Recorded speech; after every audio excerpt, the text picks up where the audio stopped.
Hello guys! Ayan, welcome to M's Kitchen at nandito na naman po ako. Tayo'y magluluto. So, ang aking lulutuin ngayon ay, ayan, ginisang ampalaya na may corned beef. Yan, yung may natira pang corned beef kasi malaki siya. Yung binigay ni Mami, yung auntie ni Cecilen from Spain. So, ayan yung aking ihahalo ngayon. Okay, so, hindi ko na muna lagyan ng mantika kasi maano to mamantika yung corned beef. So ayan na yung ipangigisa ko sa ating sibuyas at kamatis. Yan.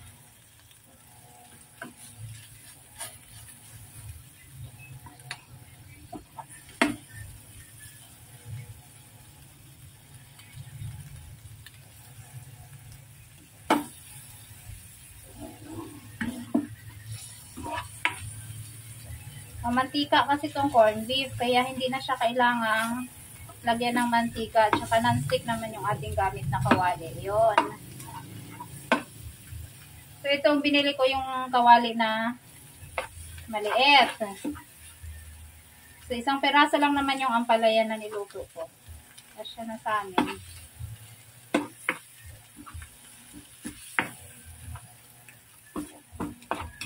Ayan. Pag kulang sa mantika, so pwede nating dagdagan. Pangit naman yung puro mantika. Ayan. Lagyan na natin tong ating sibuyas at kamatis. So, hindi ako naglalagay ng bawang kasi ang nilalagay ko lagi ay yung minced garlic. Pagkaluto na yung ating ginigisang ulam.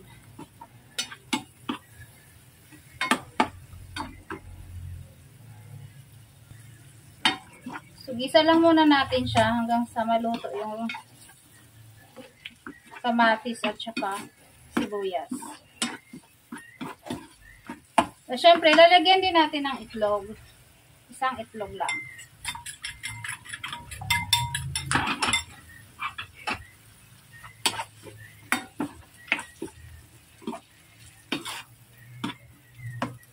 Yan, lagyan na natin tong ating ampalaya.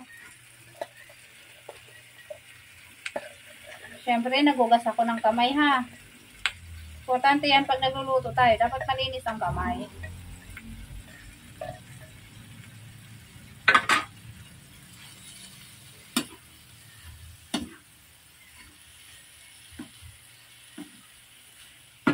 So, masarap tong corned beef na to. Actually, gustong-gusto siya ni Shane.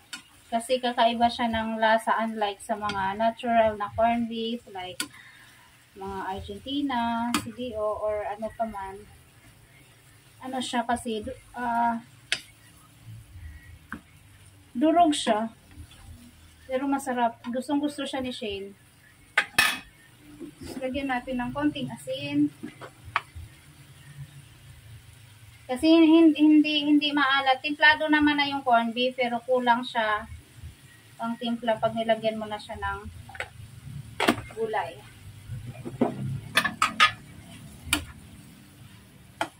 Tsaka maglalagay pa tayo ng itlog. Bango. Favorite kasi namin talaga ang ampalaya. Kahit yung mga bata, gustong-gusto nila tong ampalaya. Usually, pag nagluluto ako ng ampalaya, diba, nakasanayan natin itlog lang. Masarap din siya guys kapag pork, lalagyan ng karne, tapos malutong yung karne na hahalo mo dito. Kahit maliliit, sobrang liliit lang ng hiwa, masarap siya. Tapos, hindi overcook yung ampalaya, malutong din yung ampalaya. So, hintayin lang natin maluto ng konti yung ampalaya. Tapos, lalagay na rin natin yung itlog. So, pag ako naghiwa ng ampalaya guys, hindi siya masyadong maninipis. Ayan, mapansin nyo makapal. Kasi, para pag kinagat mo, malutong pa din siya. Ayoko ng luto sa ampalaya ay malambot na, yung overcook. Ito, tsaka pag nagluto ako ng ampalaya, hindi siya mapait. Hindi rin ako Yung iba kasi pinipigaan ng asin, hindi ko rin siya pinipigaan. Kasi pag pinigaan mo siya, hindi na siya malambot pag niluto. Hindi naman mapait. Kasi kapag makapal yung hiwa, kapag nag-evaporate na yung ano niya, pait. Pag luto na yan, hindi na siya mapait. O, di ba? Lagay natin to itlog. Diba? Ay, sarap.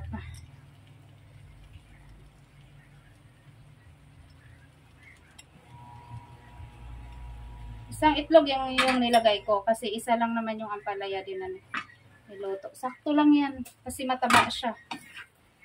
Malaki din yung ampalaya.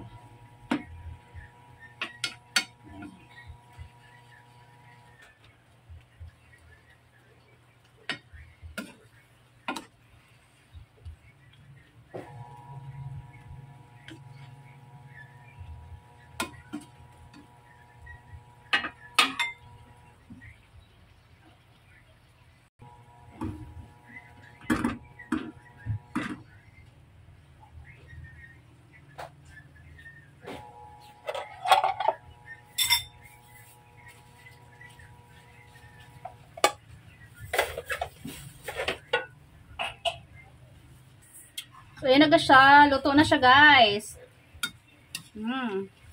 Sakto lang to, malutong pa yung ampalaya. Tikman natin.